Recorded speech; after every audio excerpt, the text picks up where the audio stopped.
It's time for Coffee and Cosmos with Robin. We're going to talk about hope today, choosing hope, what hope looks like, and how we are the hope. So, welcome again. My name is Robin Fritz. I'm an intuitive and spiritual consultant, a past life regression specialist based in Seattle, Washington. Today, I want to talk again, like I said, about hope, about how we are the hope and what that means exactly. So, what does hope mean? How do we choose hope?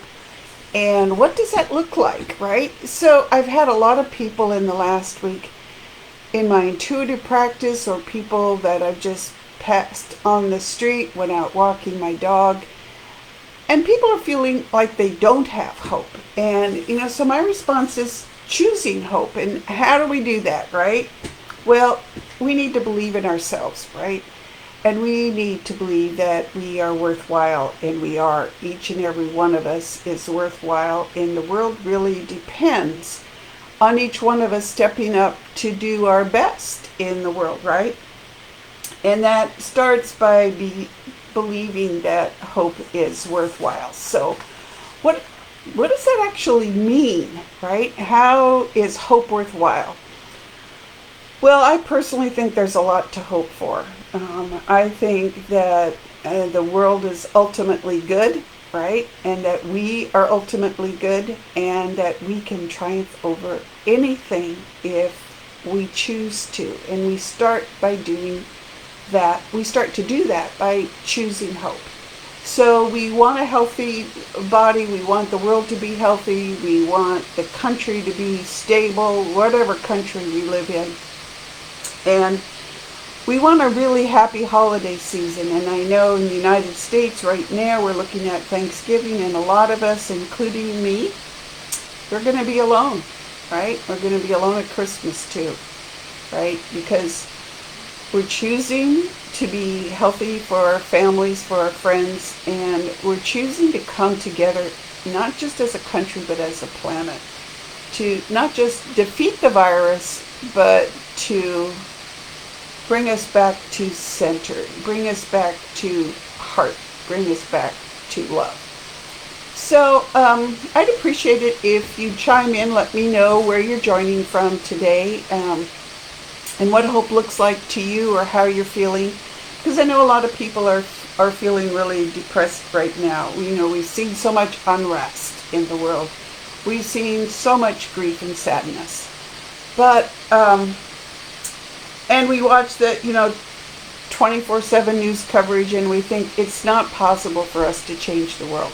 Like, we're all alone. How can one person change the world? How do we bring hope into a picture of making the world healthier and better? And not just healthy in terms of physical, but healthy in terms of what our goals are for ourselves, how we look at the world, how we come together as one planet.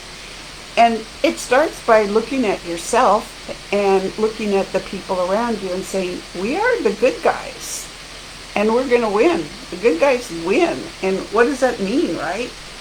So we choose hope to look at that, and hope means that we look for the good around us. And gosh, look out there. Look how many people are stepping up to lead. Look how many people are joining in to take care of their neighbors. Last week I stopped at the grocery store for neighbors who were in quarantine because of the virus, right? Because I know they do it for me, and it's not that hard, right? And I talk with people on the phone. We do video conferencing. We are out there sharing and coming together. And we are looking at all the people that we voted into office, and are they doing good? Are they really trying to create a better world for all of us? And there are a lot of them who are. There are a lot of people who are, especially in the United States, not making sense right now. But we can hope that they come to their senses, and we can provide the energy for that by going, I'm good, I'm out there, I'm supporting a healthy, vibrant planet. It isn't just one country. It's the world, right? So you look at that and you think, how do you choose hope in tough times, right? Because that's where we are right now. There's no question about it. I'm feeling sad that Thanksgiving is, for me, my favorite holiday. And when I think of Thanksgiving, I think of not a country, I think of people. I think of family and friends and coming together and creating a meal where we can sit and talk and share and just join in being part of this vibrant planet we call our mother, our planet Earth. And when I choose hope for really a sad time for me, because I will be alone. I've been alone since March. I can tell you the last person I hugged was the first Sunday in March.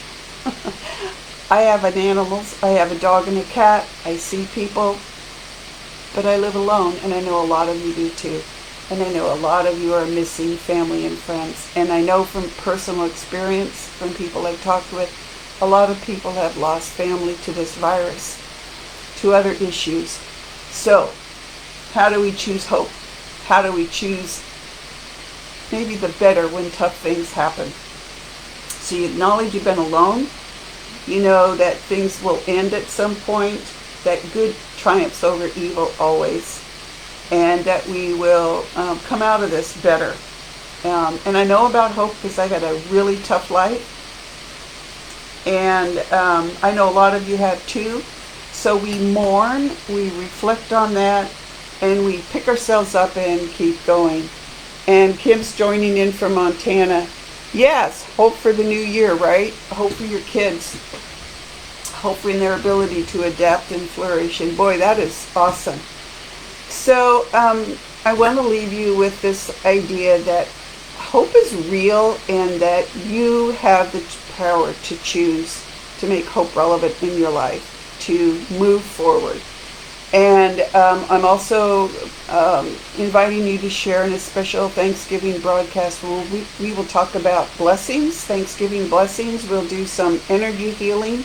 That's 10 a.m. Pacific time, right here at Om Times Magazine page on Thanksgiving Day, Thursday.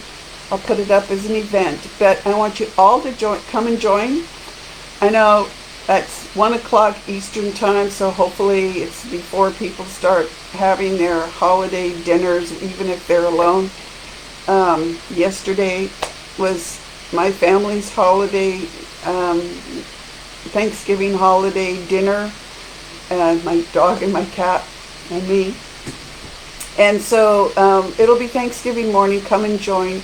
Share what your fears are. Share what your joys are. Share what you're thankful for this year. And we'll be there together, right? So you're not going to be alone. You can come here in this place that Om Times has created for us. So I want to share one last thing, and it's hard for me because I can just see this little tiny square down here. Kyanite. This is a piece of rough kyanite, so it's unpolished. Can't carry it around in your pocket because it'll fracture. But kyanite is the ultimate clearing stone, and you can get little chunks of it that are polished, and so kyanite helps keep other things clear. So I use it, I keep it on my coffee table with all my other crystals. You can use kyanite to help clear yourself, so it keeps the energy moving, boosts hope, right? Because hope is positive. So I want to thank you for joining me today. This is quite a time here in the United States, and I know that each of us has the power to contribute to the good. Just keep in mind that each of us is here because we chose to be here right now in human bodies, and every single one of you is important. Every single one of you matters.